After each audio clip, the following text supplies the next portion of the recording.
Folks, how's everybody doing? Rudy Alpha Investments. I'm going to have my first actual conversation, give you my perspective on what I see going on with this new Magic set. The Adventures in the Forgotten Realms. I just call it the D&D set. Double D set. No, the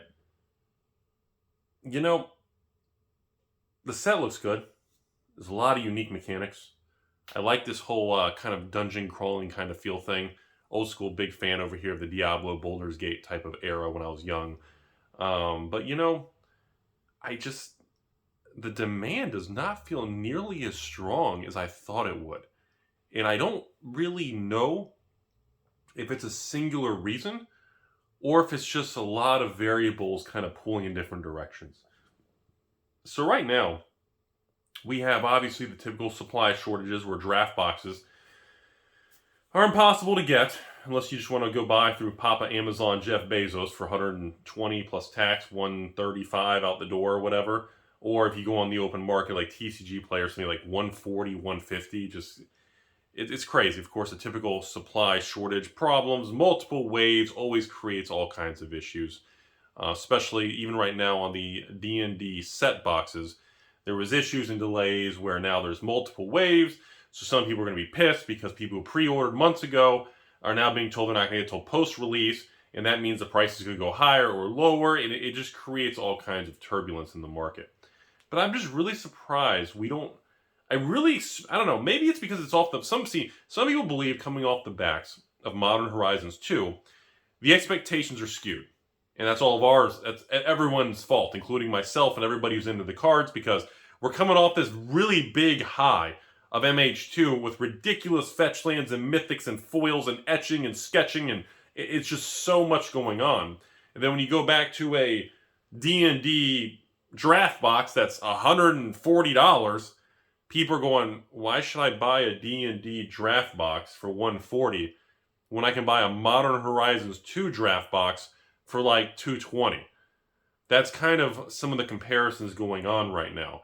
Similar to like the D&D collector box. There's a lot of people saying, while it looks cool, why should I spend $230 on a D&D collector box when I can spend $230 on a Modern Horizons 2 draft or set box and have access to fetch lands and a higher probability of getting more value long term?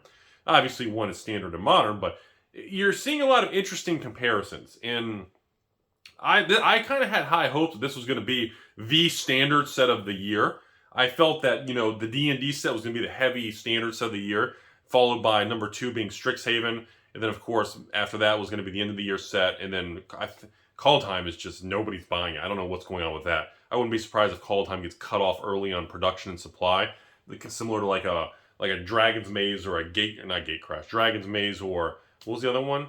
Was it Theros Beyond Death? Or I don't know, there's a couple of them because it's just, Ixalan, Rivals of Ixalan, that's what it was. And I'm just like, dude, Kaldheim isn't selling at all. It's the strangest thing I've ever seen. I think it's a fun set. And Wizards like, Kaldheim's the best-selling winter set ever. Yeah, at launch. And then after it came out, everyone just said, okay, cool, see you later. And it's just really funky, everybody. It's a really weird thing. Anyway, so this D&D thing, it's weird. I like it. One of the things I'm a big fan of Magic products is I like to see unique mechanics and very outside-the-box thinking, very new, bizarre things. And the D&D set does deliver that. Now, it delivers so much of that, and it's so funky. There's a lot of people that are very skeptical that kind of speculation and design space is going to meld. Is it going to combine well with kind of as the product ages with standard and other sets that are going to come before and after that? And I don't know. There's a lot of skepticism. But see, I don't know. I feel like a lot of the skepticism isn't really related to the Magic set. I think it's related to the overall market right now. The pessimism and skepticism of the direction of everything is very, very bearish. It's very, very sketchy. It's very, very jittery. Everybody's very, hey, Rudy, I like that new D&D set. Do you? Huh? What's wrong with that? Are you trying to bamboozle? There's a lot of skepticism right now across the board in every card game. And, I mean, look what's going on with Pokemon. Oh, God, the poor sports card world's getting clobbered like it's the end of the world. And even the Magic sets. That is one of the beautiful things of Magic. When the Magic market weakens, we don't really see a lot of sealed product drop in price past a certain point. You'll see the overhype cool off. Like Modern Horizons 2, these set and draft boxes were almost $300. and now they've just tanked to that 230 range, and they're just kind of sitting there. They're kind of finding their balance now. And then you see older sealed products drop a little, but everything's just kind of sitting there. The market's just stale. But in other product lines, Pokemon, Flesh and Blood, Sports Card World, and am I missing any of them? Those are the three biggest I noticed. Those kind of, they're taking huge pullbacks across the board from the all-time highs. Huge pullbacks by percentages. I mean, we're seeing 30 to 60% pullbacks across the board. I mean, it is just people are running for the doors like the end of the world is happening. It's kind of a fascinating thing to watch. So I'm thinking all of this is playing a role on why the D&D set is just, like, I thought for sure, I just thought we were going to have this huge hit. It was like when Zendikar Rising, the third Zendikar came out in the end of, fourth quarter of 2020, the end of last year. I thought the Zendikar launch was going to be this massive thing with the lottery cards, the expeditions, the Zendikar collector box that has like 3 to 6 expeditions in every collector box. And it came out, and it didn't tank, but it just sat there. Like, it just, everybody did it, and then just like the Kaldheim, and just like the way D&D feels, it just feels like it's coming out. People are like, oh, cool, let's try it out. Then it's like, all right, what's next? And that happens literally like a week after it comes out. It's really weird. And maybe we're all just being rewired to go. What's the next product? What's the next product? Maybe that's all of us for just, these companies are just the volume of products. I don't know. I'm not really sure, but I want to at least give you all my opinion. I think the D&D set, it looks fun. There's a lot of unique stuff. The financial value, of course, it's pre-order time. The numbers don't mean much. I usually take financial value of pre-orders, and I usually like to take off about 30-40%. So, I mean, expected value is like, I think it's like 130 range, 140, bouncing around, depending on what day you check the prices on these D&D draft boxes. So even if you chop that off, that puts expected value around 90 to 100 for a D&D set on launch for a draft box. And now, again, if you're paying 150 for a box out the door, that's terrible. If you're paying 130, that's still pretty bad. But again, these are draft boxes. They're standard sets. They're normal priced. When they're off allocation a couple months, I'm going to sell them for 82 to the patrons. It's going to be a normal, there's no reason for people to have that FOMO and spend 130, 140, 150 for a standard draft box. And we've been going through this with every recent set. This happened with StrixHaven draft boxes. StrixHaven draft boxes, like even right now, but they were really bad at release. StrixHaven draft was like 140 at release, and the set boxes were like 109. It's like, just buy the set boxes. You get more expected value, and Rudy, there's less packs. You get multiple rares and the list slot, and it's like 30% less. It's really funky. And I feel like a lot of this is deliberate, man. When there's too many weird things, you gotta step back at some point in time and just say, okay, is it really just a constant supply problem on just the draft box? But every standard set has plenty of set boxes. No, I guess, actually, no, set boxes have problems this time too. It's just weird to me. And it makes me skeptical. That's all. But I want to at least have my first conversation on this. I haven't talked about the D&D product at all. I think it looks really good. I think it looks well engineered. It looks like a lot of, I'm sure some of the cards, it'll be interesting to see how much power level when it comes out and how it actually kind of settles and how the market accepts or rejects the product and what kind of financial value and all that. But it's just, I don't know, it just feels strangely not as demanded for as I thought it would be. I really thought that this D&D thing towards release right now, I mean, the hype would be like a 12 out of 10. And it doesn't feel that way. Like, StrixHaven felt like it had more hype than the D&D set.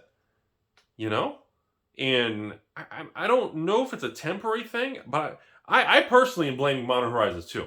But a lot of people are saying it's a combination of ever since the May crypto crash bear market that sparked everything, and then coming off the backs of the Modern Horizons 2, plus too much product, plus people are pissed off at rising prices. A lot of people are saying it's a combination of things. And of course, you get into economic, political, and actual more macro reasons, which is, stimulus checks are being cut off, inflation's rising, pinching and squeezing the budgets of people. So there's a lot of smaller and outside the collectible world variables that are kind of pushing on this industry right now. And I'm not sure, it's probably just a combination of everything, honestly. I'm curious what you all think, but I think it's a combination of everything. But I just want to say, like I said, don't FOMO out. If you are really excited about this product, just be careful. Don't spend $130, $40, $50 in these draft boxes, because you're going to lose half your money. And it's just not worth it, because there's so many products. Don't overpay by that margin for a it's not even a limited product. If there was only one wave of D&D draft boxes, and if you didn't pay $140 today, it could go to $200, $300. Okay, I get it.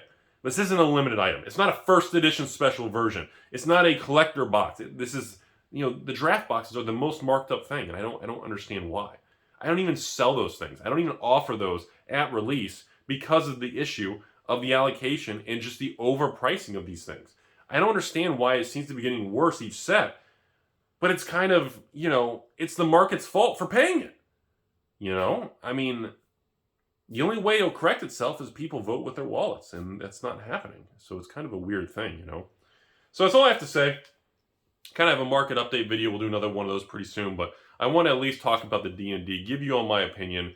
I think the product's going to come out. I think it's going to do just fine, but I don't think it's, clearly at this point in time, it just doesn't feel like it's going to have the impact that like Modern Horizons 2 or even StrixHaven had. It may turn out that StrixHaven may be the leader of the standard set for 2021. I don't know if the vampire or werewolf stuff at the end of the year, another Innistrad, Shadows, whatever it's going to be called, I don't know if that's really going to overtake it. Because we've been through this, this is going to be essentially the third werewolf, Shadows, Innistrad, that kind of thing, werewolf, vampire. It's like, I don't think it's going to have the impact that StrixHaven and D&D is going to have. Clearly, Kaldheim came out with a boom and just fizzled. So, yeah, I don't really know. Now, at the end of the video, because I know no one's watching this far, I do want to comment one tinfoil hat thing. There's been rumors swirling around that there's going to be one of those surprise last-minute sets sometime between now and the end of the year. In the past, they did that with like Ultimate Masters. Like literally nobody knew. Then like a few weeks before it was released, it was like, by the way, surprise! And like a few weeks later, boom, Ultimate Masters happened. And they tend to do those surprise things sometimes, or like an unset or something. There's been rumors of that swirling again, but this time around, and I hope I'm wrong. I'd love to be wrong. I'd like a surprise unset or something. But in my opinion, I don't think we're going to see a surprise set this time.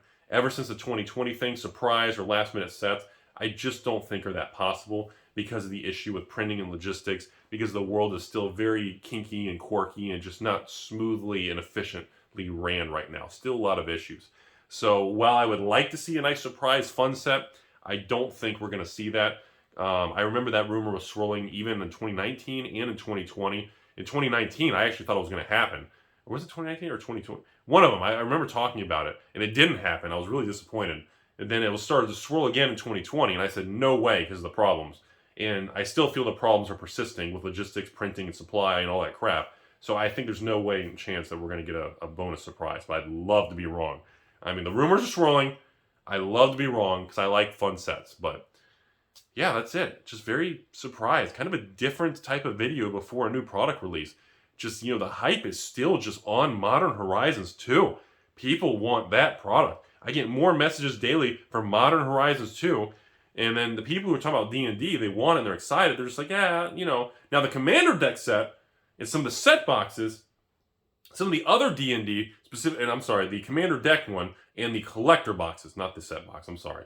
Those two items are a little different. The Commander deck seem to be higher demand because they seem better, but the Commander deck set in the D&D is strangely seems more demanded for than the collector box. So you're seeing there's just a lot of movement right now. That's what I'm getting at. There's a lot of uncertainty. Everybody's got different opinions. The market's very fragmented. No one's agreeing on the direction right now. The market is a lot weaker than what it was, and I don't know where this is going to settle out. It's going to be interesting to follow. We'll keep talking about it. I think we're not going to have a good grasp of everything until we hit towards the end of the year. But again, remember, folks, got to play devil's advocate here. In the last 12 months, collectibles had the biggest price inflation run-up in like the history of collectibles in modern times. So keep that in mind. So even with cards or prices or sealed boxes of Pokemon or Flesh and Blood or Magic, whatever, these things, even coming down off their highs, are still up massively. So don't lose sight of that. Remember that if a $100 box goes to $400, then it pulls back to $200.